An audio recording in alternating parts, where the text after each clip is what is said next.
Hey Realm Walkers! Welcome to the first post-launch developer update. Something that hasn't changed is we've got a lot to talk about today.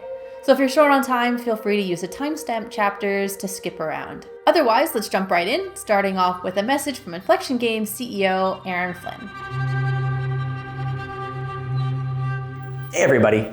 A few weeks ago, we launched Nightingale into early access, and it's been a super exciting time for all of us here at the studio. We've been spending a lot of our time reading your impressions online, going through Discord, watching your streams, etc., and building our plans for the next phase of the game. Now that being said, there are some things that we're not happy with about the game. Whether it's network disconnects, some missing quality of life improvements that we want to get done, or other things in the game that are missing or not quite where we want to be.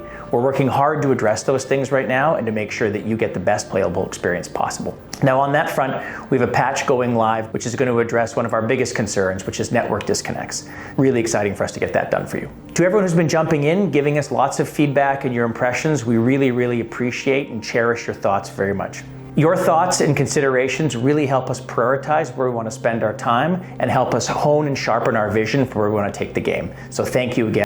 We hope you keep playing. We hope you enjoy what you're playing. I hope you stay tuned for more of our updates in the future. There's lots more coming. Thank you very much. For those of you that have been providing feedback and helping us track certain technical issues with Nightingale, thank you so much. Our team has been working very hard to resolve a lot of these critical issues as well as bugs, so your participation really does help us track all of it. We already rolled out our first couple of updates. We pushed out the first hotfix within 24 hours of launch, which included a fix that helped reduce graphic crashes by 85%. We're continuing to look into the remaining ones, so please check out our technical support page where you can find tips and also instructions on how to submit a support ticket. And since then, we've pushed out our first big patch that included hundreds of ticketed items. These range from minor bug fixes, closing off some exploits, and some quality of life improvements. Some highlights from this patch were the ability for players just to choose their server region, including the new Oceania server, as well as the South America server. The patch also included additional screens for in-game communication.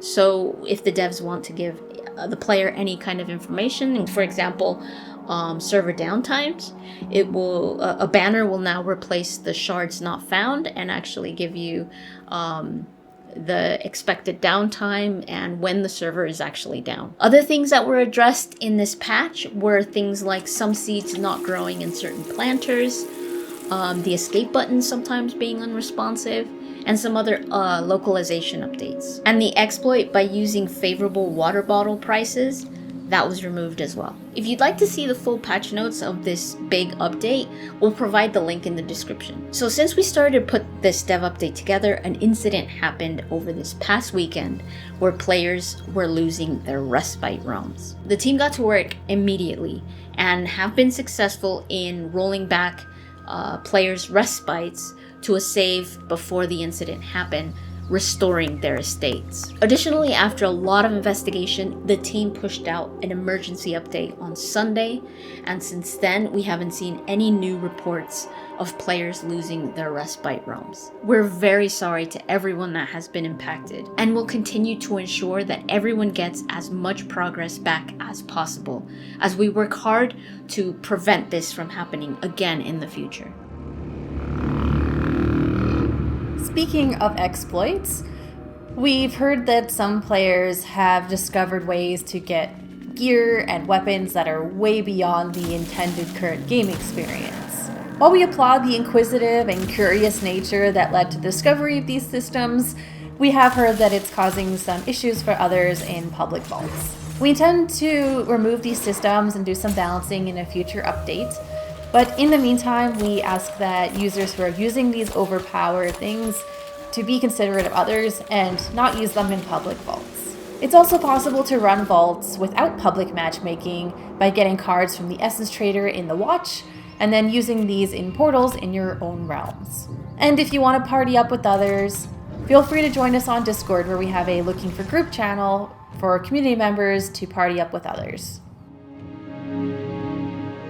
We've gotten some questions regarding updates, so we wanted to share some insight and our philosophy when it comes to that. We quickly realized that doing patches every day or even every other day was not feasible for a few reasons. First, we have to take the servers down and force players out of the realms in order to do this. This can be really disruptive for players in the game, so whenever we do an update, we want to have as many community pain points that we can address in one update so we don't have to keep bringing the servers down. So when it comes to timelines, I'll give you an idea of what it looks like. We receive a report from players. It then gets evaluated for priority. It gets assigned, investigated, someone does the fix or change, and then it has to go through QA, and not until they verify it that it doesn't break a big system of the game can we then say that it's ready to be put out. Sometimes these issues seem simple on the surface, but if we treat them as simple and we miss something, they can cause a domino effect that we didn't even foresee or that didn't even seem connected. That then causes even more work and more time spent trying to fix not only the original issue, but the domino effect issue. For this reason, we prefer to wait and be certain that the fix or the addition has gone through proper testing before we push it out into a patch. Now that we're early access, work on Nightingale continues with your feedback. We understand that you're probably curious as to what we've been working on, so recently we shared a graphic that showed some of our short-term and medium-term priorities. In the coming weeks, our primary focus is on refining the current game experience by removing unintended friction points. This looks like squashing bugs, continued investigations into remaining crashes and network errors, as well as game balancing and removing any additional exploits that still exist in the game. In the short term, we're also looking into quality of life updates that don't require a long turnaround time, but will have a big impact on players. This includes things like quick sort into storage, craft from storage, queue up crafting, as well as the ability to purchase items from your guidebook after you've met essence traders.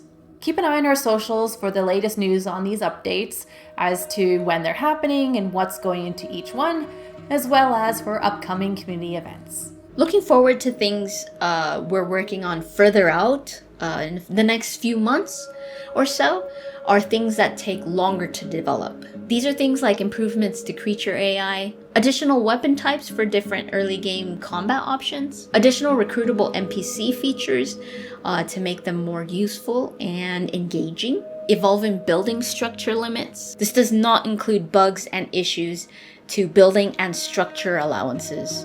We are currently looking for a solution for that. Improvements to climbing and some changes to the overall progression. This is also when we're hoping to launch an offline mode. The offline mode falls into the medium-term category because it involves a lot of work. For example, the game workload is currently split between the servers and your PC. So we need to see how machines will handle doing the work of both. We're still very early on this work and are unable to commit to timelines, but know that we are working on this. We have content in development that will continue to be released throughout the year.